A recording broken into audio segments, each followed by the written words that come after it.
There are three main mistakes I see wealthy people make, and I want to share this with you because whether you're wealthy or not, there's some really important takeaways from these mistakes that you can learn from. You've worked hard for Medicare. Let's now get the most out of it.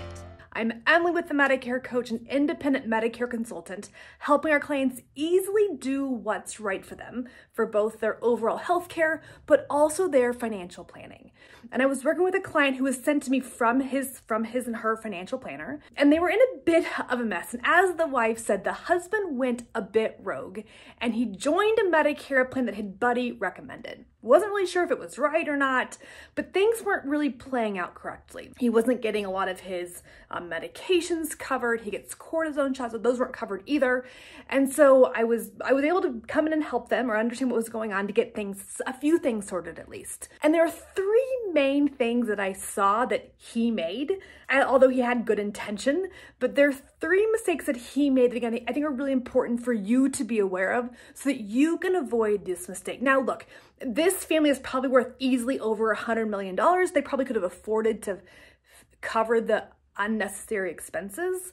But the reality is none of us want to waste money, especially on something that if we had gotten right, it could have been free. So let's cover these three mistakes so that you can learn from those.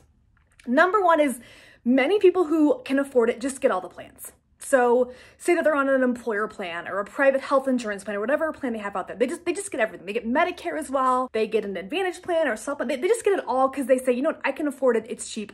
No big deal. That's a big mistake.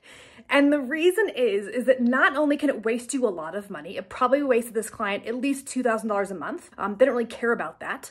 Most of us do care about that.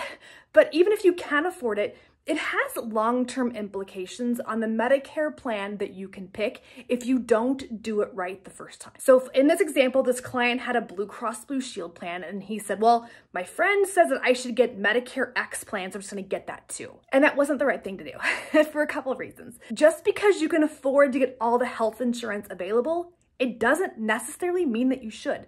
Medicare has very specific rules as to which health insurance is primary and which one is secondary. I know that seems Greek. I have other videos on that, but you want to get really clear on which one pays first or second. And so you're not unnecessarily getting Medicare plans or health insurance plans that can overcomplicate your coverage, which can absolutely be a nightmare in the end. Okay, so number one mistake is just getting all the plans because you can afford it. Don't do that. There is a methodical process to it because of how Medicare primary and secondary rules work. Number two, taking advice from your friends or from insurance agents, especially if you have a retirement savings or a lot of wealth that you want to protect. Your Medicare decision is more complex. Again, this couple could probably afford to pay whatever they had to pay out of pocket, but they want to be thoughtful.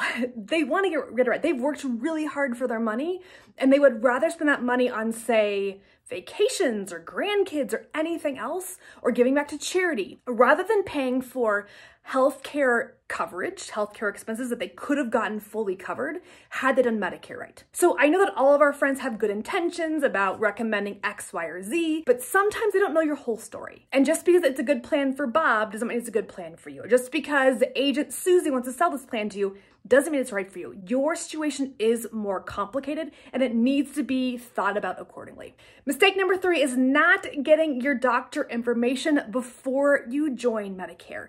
In this example, as I mentioned early on, this client went to his doctor for some injections, for some cortisone injections, and the doctor did not take a Medicare, so he had to pay, or at least not take his Medicare plan, so he had to pay for it out of pocket, which is about $5,000 a month. That's a lot of money, okay? And again, he could afford to pay it for sure, but he shouldn't have to pay it if he'd done Medicare right. If you've watched any of my other videos, the first step that I recommend that everyone do when it comes to Medicare is asking your doctor, asking your medical providers what type of Medicare they accept. So again, the plan that Bob had might be great for him, but for my client, it was horrible for many reasons, especially because his doctors, his providers did not take that plan.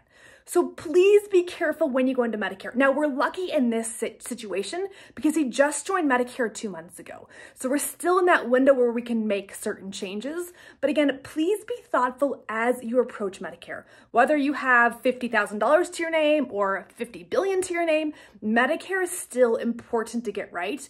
And the same rules apply to all of us. Again, I'm Emily with the Medicare Coach. We are an independent Medicare consultant helping you easily navigate Medicare rules and insurance company confusion. Again, we sell no insurance products whatsoever. So make sure that you subscribe to our channel to get more of these details. I look forward to helping you easily make your right Medicare decision.